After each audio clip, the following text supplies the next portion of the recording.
A ver, chivarmanos crecidos. Frente al Querétaro, 9 de 9, Yayo. ¿Se va a ir al parón, a la pausa, con todos los puntos ganados? Yo creo que tiene la oportunidad, ¿no? O sea, no me gusta menospreciar a nadie. Sé que son partidos de primera división y primero tendrás que ganarlo, pero creo que Querétaro sí son de los más débiles. Aunque ya tuvo ahí contra Pumas algo de respuesta. De todas maneras, no creo. Y Chivas tiene ahorita el momento adecuado para ir sacando alguna ventaja en la tabla general. Es su oportunidad, ¿no? Porque ya le vendrán después esos partidos complicados. Le vendrán después. Y si tiene ya... Lo mismo decíamos el torneo pasado y salió bien librado, ¿eh?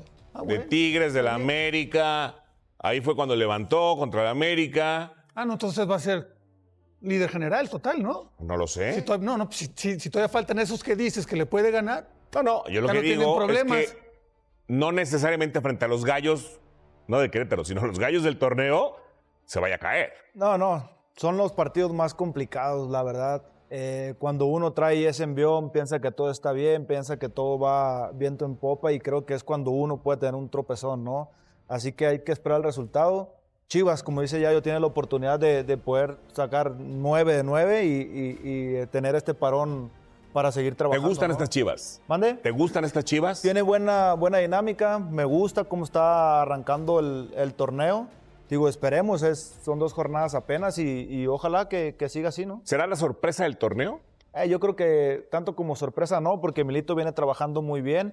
Para mí, otros equipos pueden ser sorpresas. El caso de Juárez, si puede lograr mantener el ritmo durante los 90 minutos en Juárez principalmente, porque visita lo hace muy bien. Se me hace un equipo que pueda dar la sorpresa y estar ahí de nuevo en liguilla, ¿no?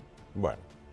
El circo mediático alrededor de Chivas está alcanzando niveles de absurdo que ni los mejores guionistas de Hollywood podrían inventar, porque resulta que el equipo lleva 2 victorias consecutivas sin recibir goles y está compartiendo el liderato del Clausura 2026. Pero en lugar de estar celebrando y aprovechando el momento para consolidar el proyecto de Gabriel Milito, ahora tienen que lidiar con que Javier Aguirre decidió llevarse a la mitad del plantel para unos amistosos que a nadie le importan contra Bolivia y Panamá, desarmando un sistema que apenas estaba empezando a funcionar después de años de intentos fallidos y experimentos tácticos que nunca llegaron a ningún lado. Y lo más gracioso de todo este asunto es que nadie en los medios se atreve a preguntarle directamente al Vasco si de verdad está convencido de que estos 8 jugadores rojiblancos van a terminar en su lista del Mundial 2026, o si simplemente los está usando como parche temporal para no quedar en ridículo en un par de partidos amistosos que ni siquiera son fecha FIFA oficial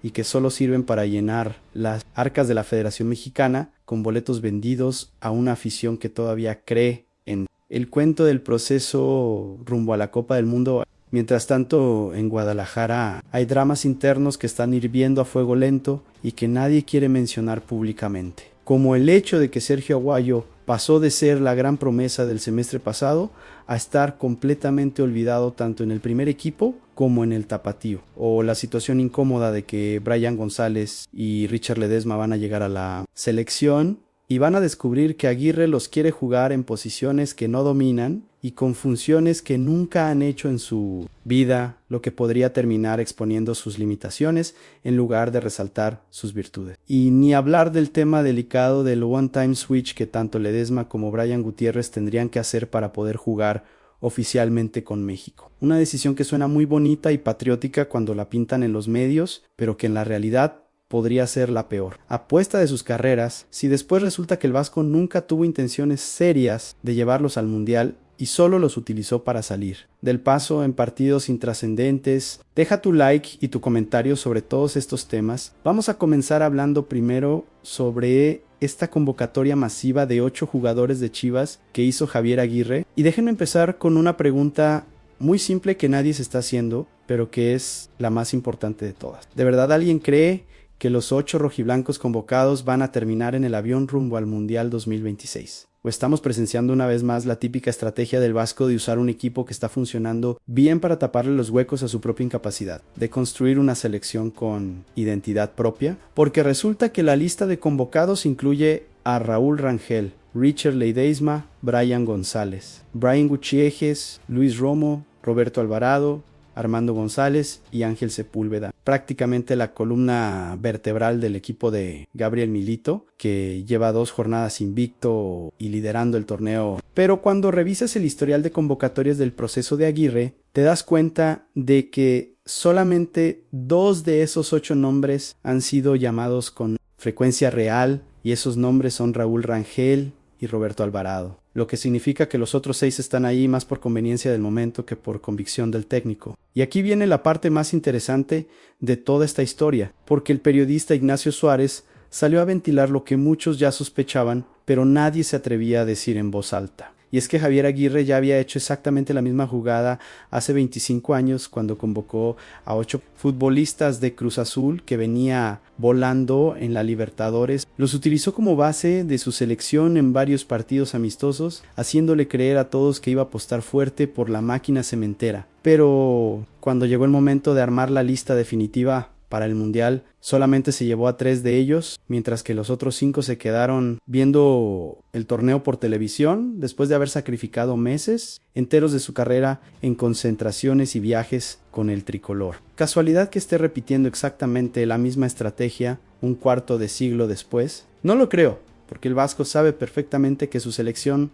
no tiene ni idea de cómo jugar en conjunto, que cada partido parece un partido de veteranos donde cada quien hace lo que le da la gana sin ningún orden táctico ni cohesión colectiva. Y entonces la solución más fácil es agarrar a los jugadores de Chivas que ya tienen química entre ellos, que ya saben cómo moverse sin estorbarse, que ya entienden los tiempos y los espacios del compañero, y utilizarlos como muleta para evitar las críticas que vendrían si presenta otro Frankenstein táctico, donde todo el mundo juega para su lado. Según las palabras textuales del fantasma Suárez, Aguirre está usando a Chivas como base para que le rescaten a él, para que salven al vasco de su propia incapacidad de lograr que una selección funcione como equipo. Y la frase que cerró el análisis lo dice absolutamente todo cuando sentenció que Chivas salvi ao Vasco. Una declaración que debería estar generando debates encendidos en todos los programas deportivos, pero que curiosamente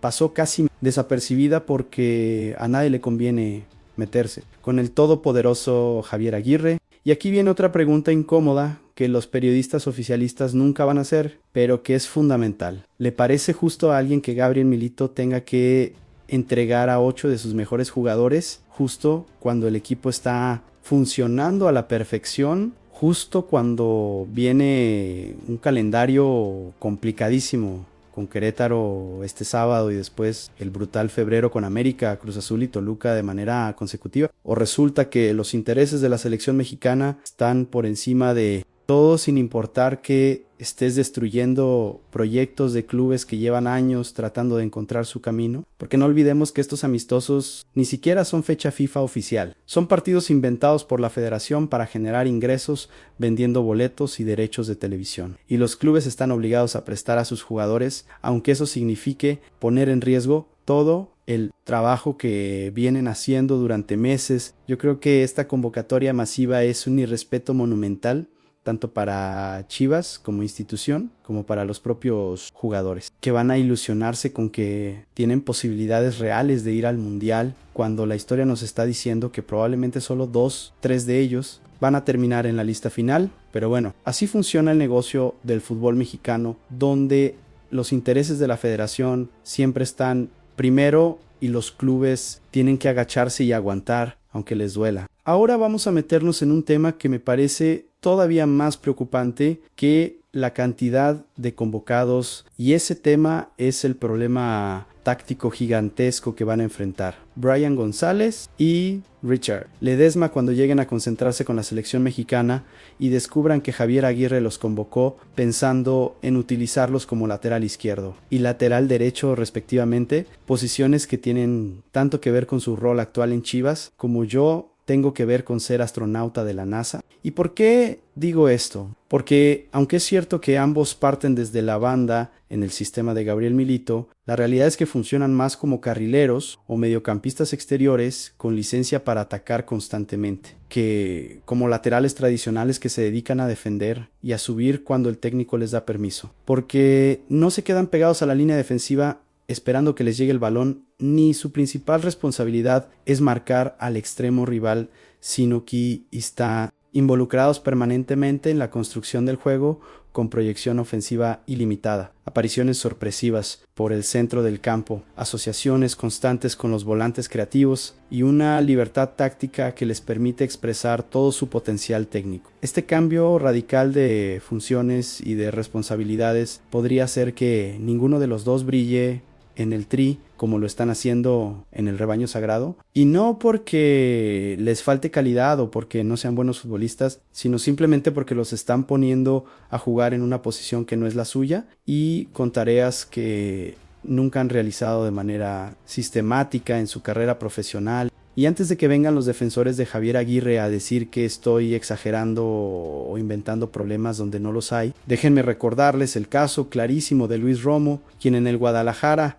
actúa como líbero en una línea de 3 centrales con libertad total para conducir, lanzar en largo, sumarse al mediocampo e incluso proyectarse hasta campo rival, mientras que en la selección nacional lo han usado como central clásico en línea de 4 con funciones muchísimo más limitadas y básicamente reducido a defender sin ninguna posibilidad de mostrar todo ese repertorio ofensivo que lo hace tan valioso. Si a Romo, que ya tiene experiencia en Europa y que ya pasó por procesos de selección, le está costando adaptarse a ese cambio de rol. Imagínense lo que les puede pasar a Brian González y Richard Ledesma, que todavía están en pleno proceso de consolidación a nivel internacional, pero espérense porque todavía hay más. Porque resulta que Richard Ledesma está en una situación particularmente delicada y potencialmente catastrófica para su carrera, y esa situación tiene que ver con el famosísimo One Time Switch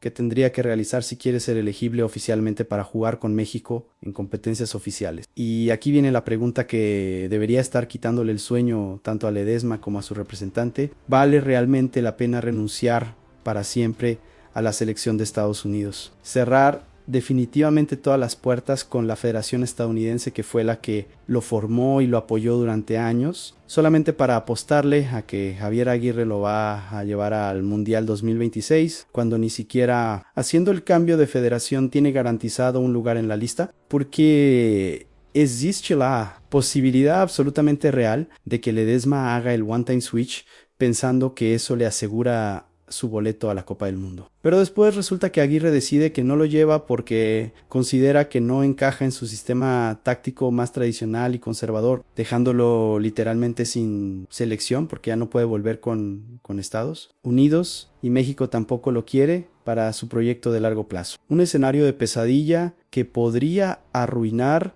definitivamente una carrera internacional apenas está despegando, y todo por confiar en las promesas implícitas de un técnico que históricamente ha demostrado que no tiene problemas en usar jugadores cuando le conviene y descartarlos cuando ya no los necesita. Y lo mismo aplica exactamente para Brian Gutiérrez, quien también tendría que hacer el cambio de federación para poder representar oficialmente a México. Una decisión que en el papel suena romántica y valiente, pero que en la práctica podría terminar siendo el peor error de su vida si las cosas no salen como las está imaginando. Pensando bien, me parece una jugada extremadamente arriesgada y hasta irresponsable por parte de Javier Aguirre convocar a estos muchachos y presionarlos indirectamente para que quemen sus naves con Estados Unidos, cuando ni siquiera está convencido al 100% de que los va a utilizar en el futuro, porque estás jugando con las carreras y con los sueños de futbolistas que tienen todo el camino por delante y que merecen tener certeza absoluta sobre su futuro antes de tomar una decisión tan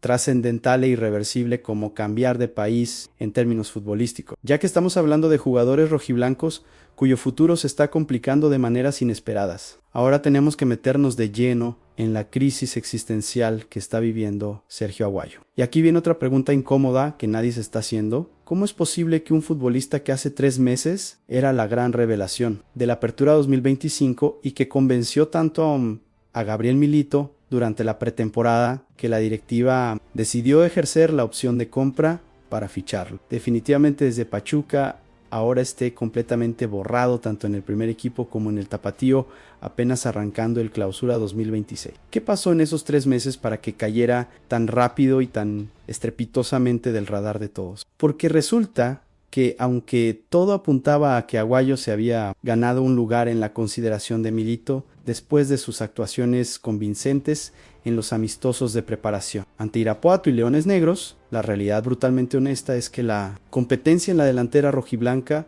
está tan apretada que no hay espacio ni para respirar, con Ángel Sepúlveda y Ricardo Marín respondiendo con nivel sobresaliente, sumado a la presencia del campeón de goleo, Armando González, quien ya arrancó el Clausura 2026, marcando gol y dejando clarísimo que no piensa regalarle minutos a nadie. Este contexto tan despiadado hace que las oportunidades para Aguayo en el primer equipo sean prácticamente inexistentes en el corto plazo. Pero lo que parecía ser su válvula de escape, que era tener protagonismo garantizado en el tapatío para seguir sumando goles y confianza, también se está complicando de una forma que nadie vio venir. Y es que Aguayo fue expulsado en la primera jornada del filial rojiblanco ante Atlético La Paz, sin poder anotar ni generar absolutamente nada de peligro. Una actuación tan mala que terminó con tarjeta roja y que automáticamente lo dejó fuera de la fecha. 2 frente a Venados por cumplir sanción, y mientras él estaba en su casa viendo el partido por televisión y lamentándose de su suerte, resulta que sus competidores directos salieron a la cancha y se dedicaron a marcar goles como si estuvieran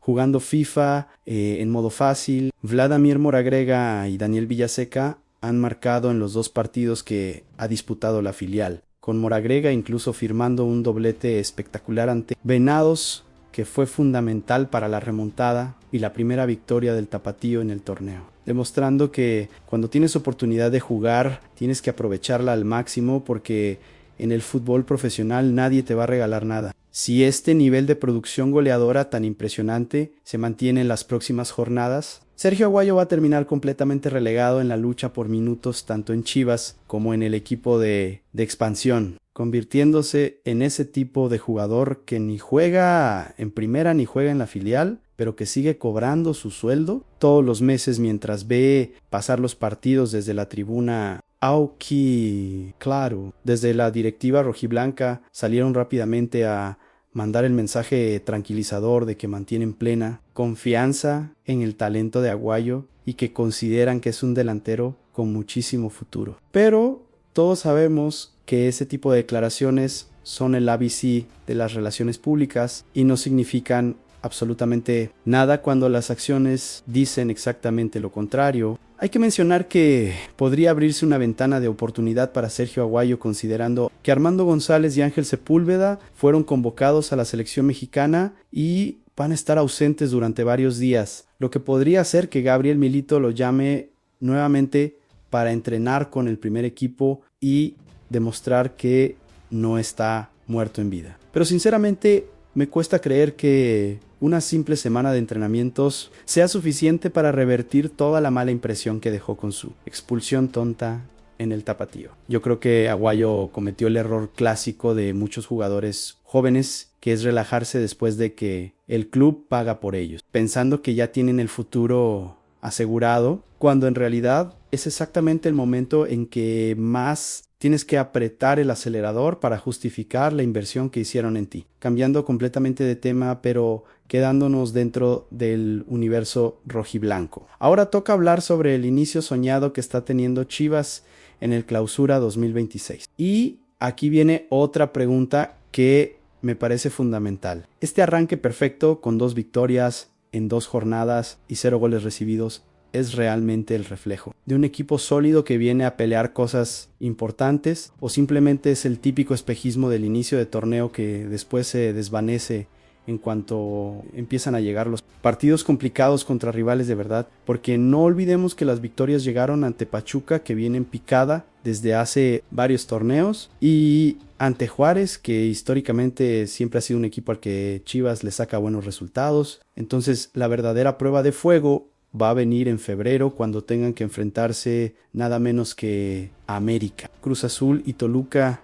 de manera consecutiva. Ahí vamos a ver de qué está hecho realmente este Guadalajara de Gabriel Milito. Pero bueno, reconozcamos también que más allá de los rivales que hayan enfrentado, lo que está gustando es la manera en que el equipo está jugando, con un estilo muy definido donde todos saben exactamente qué tienen que hacer en cada momento del partido, con una defensa ordenadísima que prácticamente no regala espacios ni comete errores infantiles, y con un mediocampo que controla los tiempos del juego y genera constantemente situaciones de peligro, aunque todavía falta mejorar bastante en la definición porque han tenido ocasiones clarísimas que no terminan en gol. Este sábado les toca recibir en el estadio Akron a los Gallos Blancos del Querétaro, un rival que no ha podido ganar en sus 2 primeros partidos después de empatar con Pumas y perder en casa ante Tijuana. Y además hay un dato estadístico que suena prometedor para los rojiblancos, que es el hecho de que Querétaro no gana de visita en el Akron desde el año 2014, aunque ya sabemos que las rachas históricas están para romperse justo cuando menos te lo esperas. Y aquí viene un detalle que molesta profundamente a millones de aficionados rojiblancos, y ese detalle es que el partido no va a ser transmitido por televisión abierta porque los encuentros de local de Chivas son exclusivos de Amazon Prime Video, una plataforma de streaming que no todos pueden pagar y que deja fuera a un montón de seguidores que quisieran ver a su equipo pero no tienen los recursos para contratar otra suscripción adicional. ¿Le parece justo a alguien que el equipo supuestamente más popular de México esté dejando fuera a gran parte de su afición por cuestiones de derechos de transmisión y plataformas digitales? Porque una cosa es buscar nuevas fuentes de ingresos y modernizarse en términos comerciales, pero otra muy diferente es olvidarte de tu base histórica de aficionados que llevan décadas siguiendo al equipo y que ahora no pueden verlo jugar porque no tienen Amazon Prime. Pensando bien, el inicio del Clausura 2026 ha sido impecable en lo estrictamente deportivo, pero Chivas tiene que empezar a pensar en grande y no conformarse solamente con sumar puntos en la fase regular, porque la afición rojiblanca lleva literalmente 7 años sin ganar un título de liga y la paciencia se está agotando peligrosamente. Y si este torneo vuelve a terminar en fracaso, las consecuencias podrían ser catastróficas para todos los involucrados. Hablando precisamente de jugadores que están aprovechando sus oportunidades y respondiendo cuando se les necesita, tenemos que mencionar lo que está pasando en el Tapatío, donde varios elementos de las fuerzas básicas están demostrando que tienen hambre y ganas de comerse el mundo. El filial rojiblanco consiguió su primera victoria del Clausura 2026 en la Liga de Expansión al vencer 4-2 a Venados en un partidazo donde tuvieron que remontar 2 veces después de irse abajo en el marcador, lo cual habla muy bien del carácter y la mentalidad de estos muchachos que no se achicaron cuando las cosas se pusieron difíciles. En ese encuentro brilló nuevamente Daniel Villaseca, un mediocampista de 22 años que tiene una historia familiar bastante curiosa porque posee triple nacionalidad al ser mexicano por su padre. Es sudafricano porque nació en Gauteng, Sudáfrica, y checo por su madre originaria de la República Checa, lo que en términos prácticos le permite elegir a cuál de esos 3 países representar en el ámbito de selecciones, aunque hasta ahora solamente ha tenido actividad con las categorías juveniles checas. Villaseca lleva 2 goles en 2 jornadas disputadas y está aprovechando al máximo la confianza que le tiene Pepe Meléndez. Primero anotando en el debut ante Atlético La Paz y después poniendo el empate parcial frente a Venados con un golazo desde media distancia después de recibir un pase que lo dejó solo de cara al portero para sacar un remate potente y colocado que no dejó ninguna chance al arquero rival, aunque Venados volvió a ponerse adelante en el marcador durante la segunda mitad. El tapatío no se rindió y logró completar la remontada gracias a un doblete espectacular de Vladimir Moragrega, quien a pesar de tener ya varios años en el profesionalismo, sigue demostrando que tiene nivel de sobra y que puede ser un referente goleador importante para este equipo. El cuarto tanto fue obra de Jesús Hernández, que apenas llegó como refuerzo y ya está contribuyendo con goles, sumándose a otra incorporación interesante como Rodrigo Parra, que tiene experiencia previa en primera división con Xolos de Tijuana. Yo creo que el trabajo de Pepe Meléndez con la filial es fundamental para mantener vivo el semillero rojiblanco, porque está dándoles minutos de competencia oficial a jugadores que los necesitan urgentemente para seguir creciendo. Aunque también me preocupa que muchos de estos muchachos terminen estancados en expansión sin nunca dar el salto definitivo al primer equipo, porque arriba la competencia es demasiado feroz. Siguiendo con las novedades del primer equipo y enfocándonos específicamente en la convocatoria para enfrentar a Querétaro, tenemos que hablar del regreso de Fernando Oso González, quien finalmente completó su proceso de readaptación física y fue incluido por Gabriel Milito en la lista de 21 futbolistas disponibles para la jornada 3. El mediocampista mexicano es uno de los jugadores de mayor confianza del técnico argentino por su versatilidad táctica y su capacidad para desempeñarse en diferentes posiciones del centro del campo. Entonces, su regreso representa una noticia positiva para un rebaño sagrado que necesita toda la profundidad de plantel posible, considerando que se vienen semanas muy complicadas. Sin embargo, y aquí viene lo interesante, el regreso del Oso González obligó a Gabriel Milito a sacrificar de la convocatoria a Samir Inda, un canterano que había sido considerado en las 2 primeras jornadas, pero que ahora tuvo que hacerse a un lado para darle espacio al jugador más experimentado y con más galones dentro del vestidor. Esta decisión nos muestra perfectamente la competencia brutal que existe dentro del plantel rojiblanco, donde cada posición está peleadísima y donde los jóvenes tienen que estar demostrando constantemente que merecen un lugar, porque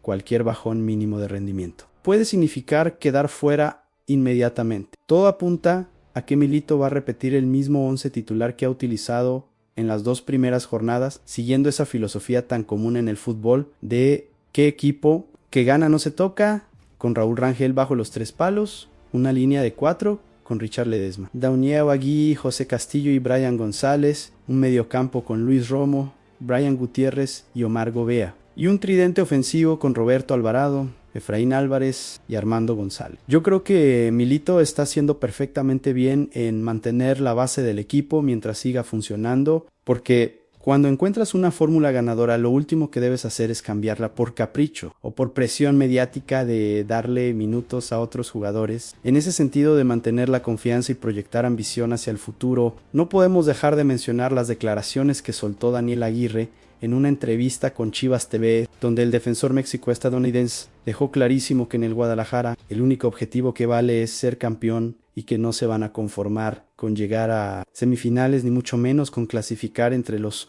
8 primeros lugares. Aguirre, quien vivió un verdadero calvario en Chivas cuando fue borrado completamente durante un año, pero se mantuvo luchando hasta ganarse una oportunidad bajo. Milito, que no ha soltado desde entonces, declaró textualmente que tenemos el estilo de juego, tenemos los jugadores, tenemos todo para ser campeones y nosotros no nos vamos a conformar en salir segundo, en llegar a semifinal o cuartos. Nosotros queremos ser campeones y eso vamos a hacer día con día. Palabras que suenan muy bonitas y que seguramente emocionaron a toda la afición, pero que también generan una presión gigantesca, porque ahora no pueden salir con el típico discurso de que hicimos un buen torneo si terminan eliminados en cuartos de final. Además, el central aprovechó para elogiar el trabajo de Gabriel Milito, señalando que es un técnico extremadamente exigente en los entrenamientos, pero que precisamente esa exigencia constante es lo que saca lo mejor de cada jugador del plantel. También hubo declaraciones de Brian Gutiérrez hablando sobre su amor por Chivas y Manuel Sol,